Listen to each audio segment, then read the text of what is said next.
கொஞ்சம் கோல்டாக இருக்குது, வாய்ஸ் அப்படி தான் இருக்கும்.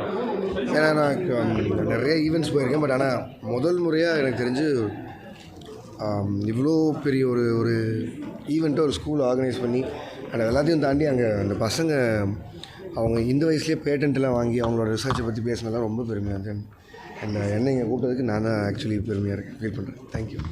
ஏஐ டெக்னாலஜி இன் சினிமா எந்த அளவுக்கு தாக்கத்தை ஏற்படுத்தும் அப்படிங்கிற பேசப்பட்டிருக்கு. மியூசிக் டைரக்டர்ஸ்லாம் சிலர் என்ன சொல்கிறாங்கன்னா, ஏஐ வந்து டாமினேட் பண்ணுறது தாண்டி ஏஐ தெரிஞ்சவங்களுக்கு தான் ஃபியூச்சர் இருக்கும் அப்படிங்கிற மாதிரி போயிட்டு இருக்குன்னு சொல்கிறாங்க.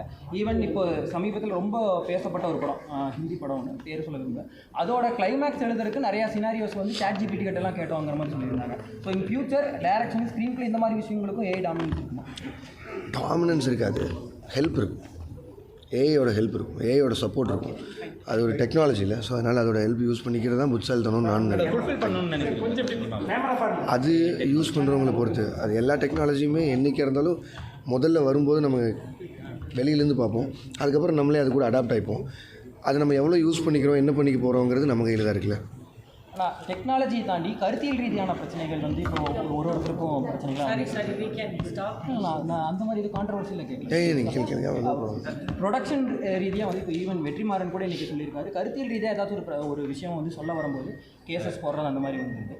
அந்த மாதிரி இருக்கும்போது ஒரு ப்ரொடக்ஷன் கம்பெனி நீங்களும் ஸ்டார்ட் பண்ணி போயிட்டுருக்கீங்க, இது எந்த அளவுக்கு ஒரு பிரச்சனை மாதிரி வரும்னு நினைக்கிறீங்க இன் ஃபியூச்சர்? டெக்னாலஜி ஏன்னு நம்ம போயிட்டுருக்கிற இல்லை, அது எல்லாமே நம்ம வெயிட் பண்ணி தான் பார்க்கணும்னு நினைக்கிறேன். இது ரொம்ப அந்த ஒரு இனிஷியல் ஸ்டேஜில் இருக்கும்னு நினைக்கிறேன். ஸோ நம்ம கொஞ்சம் வெயிட் பண்ணால் இது அடுத்தையும் நடக்கும்னு நினைக்கிறேன். வெற்றிமாறன் சார் சொன்னது அவரோட கருத்து. நான் அந்த இடத்துக்கு கூட இன்னும் போகல. நான் இப்போ தான் ப்ரொடக்ஷன் கம்பெனி ஆரம்பிச்சிருக்கேன்.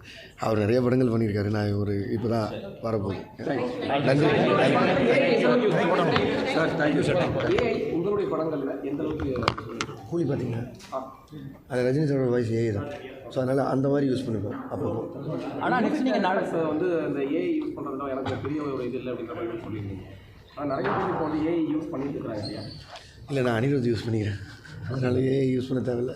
ஆனால் நீங்கள் நடிக்க போகிற படம் யாராச்சும் ஒருத்தரை வந்து ரெஃபரன்ஸ் வச்சு ஏதாச்சும் ஆக்டிங்க்கு இந்த மாதிரி ப்ராக்டிஸ் இந்த மாதிரி எடுத்துக்கிட்டீங்களா? நீங்களும் அனியும் சேர்ந்து நடிக்க போகிறீங்கிற ஒரு படம்? இல்லை, அது அருண் மாதேஸ்வரன் சொல்லணும். அவர் சொன்னார்.